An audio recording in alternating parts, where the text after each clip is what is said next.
Ano ba to? Traffic na naman, basta uwian na. Ganito talaga dito, araw-araw. Mang Jun, nandyan ka pala. Sama ng tingin natin, Mang Jun, ha? Ano ba yung tinuturo ko, Mang Jun?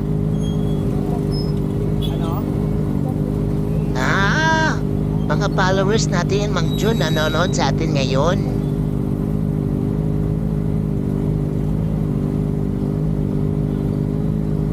Mag-hello ka naman sa kanila, Mang Jun. Grabe na to, Mang Jun. 3 oras na tayo nandito. Tatagal pa kaya to? Mukhang dito na ata tayo magba-Valentine's, Mang Jun. Sama pa rin ang tingin